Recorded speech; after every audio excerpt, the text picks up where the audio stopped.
This is a high voltage transformer and this is a low voltage transformer. What is a transformer?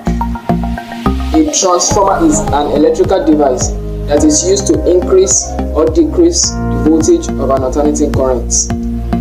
Why do we need to increase or decrease the voltage of an alternating current? The reason why is that in the power station, the power generated at the power station is transmitted over a long distance through a metal cable, and these metal cables have some certain amount of resistance. So if electricity is transmitted as high voltage and high current over this cable, there will be a huge loss of energy because of the resistance of the wire. But if we transmit energy as high voltage and low current, the loss of energy will be reduced.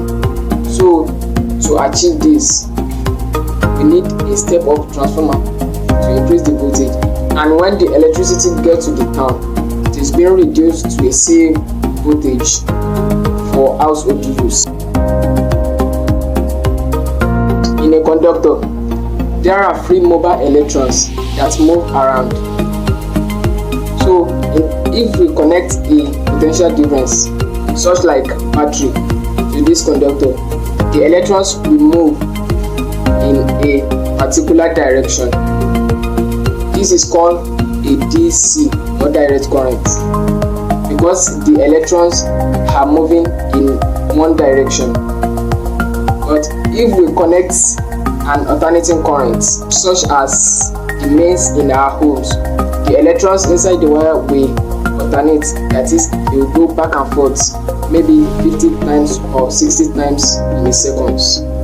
This is called an alternating current.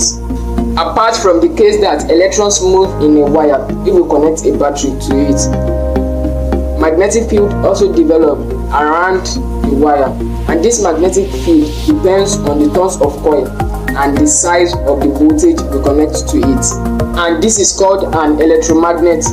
So if we apply an alternating current to a wire, we are going to experience changing magnetic field. That is, the magnetic field will be changing about 60 or 50 times per second.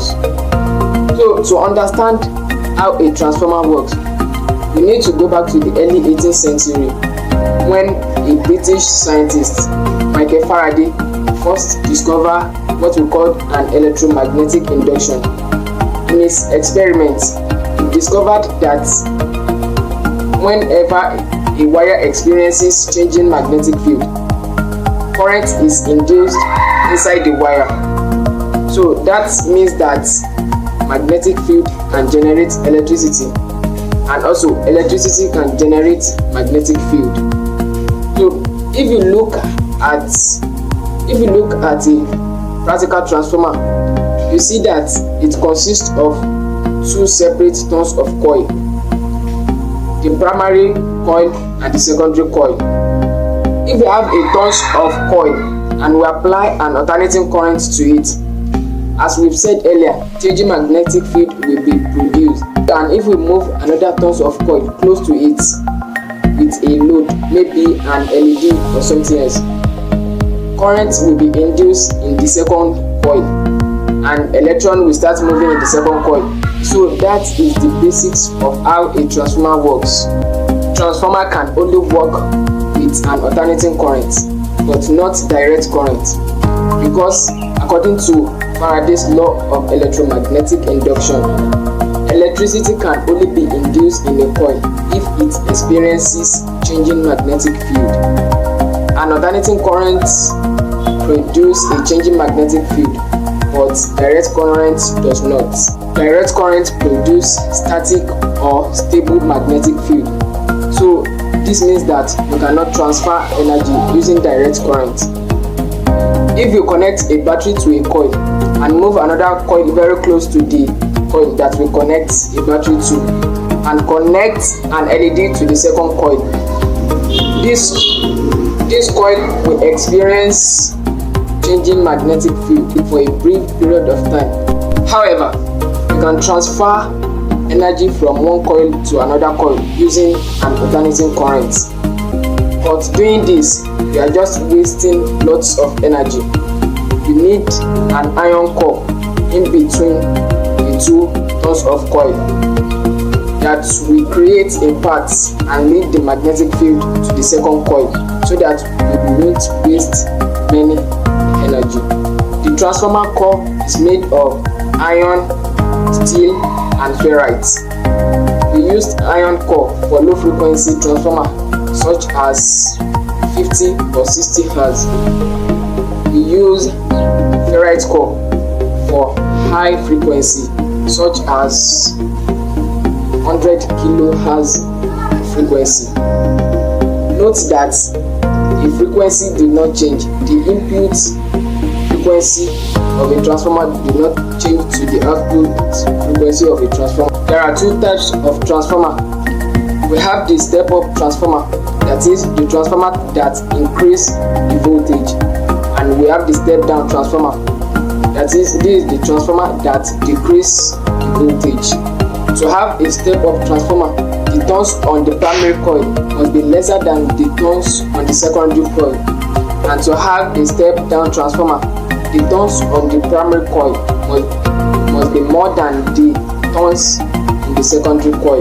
The formula for transformer is equals to the secondary voltage over the primary voltage equals to the number of turns in the secondary side over the number of turns in the primary side equals to the current in the primary side over the current in the secondary side.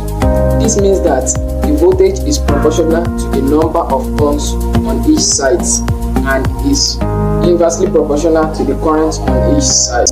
So, for example, let's say we want to make a step-down transformer that can reduce 240 volts to about 24 volts, and we make 1000 turns in the primary coil. So if we input all this information in this formula, we are going to see that we need 100 turns of coil in the secondary coil for us to reduce 240 volts to about 24 volts. Likewise, if we also want to make a step-up transformer, we are going to use this formula and we get the turns of coil that we need in the secondary side. And we can see that the voltage is inversely proportional to the current. That is, if the voltage increases, the current will decreases, and if the current increases, the voltage will decreases. But all these calculations only applicable to an ideal transformer, that is a transformer that do not lose any energy. But that is not possible because all devices tends to lose some certain amount of energy. So transformer loses some energy. We classify the energy loss in transformer into two. We have the iron loss and the copper loss. The iron loss is the loss that happen inside the core of a transformer, and the copper loss is the loss that happen in the coils of a transformer. The iron loss is of two types. A, the hysteresis loss. The hysteresis loss is the heating of the core as a result of the internal molecular structure reversals, which occurs as the magnetic flux alternates. The second one is the eddy current loss. The eddy current loss is because the primary coil also induces current inside the iron core, which hits the core of a transformer. The copper loss is also of two types. Number one is the leakage loss. The leakage loss is because not all the magnetic line of force from the primary coil reach the secondary coil. Number two is the loss due to resistance of a wire. Because the primary coil has some certain amount of resistance, there will be a loss as heat. So if you find this video useful, do like this video, subscribe to this channel and click on the notification button. Thank you, and I will see you next time.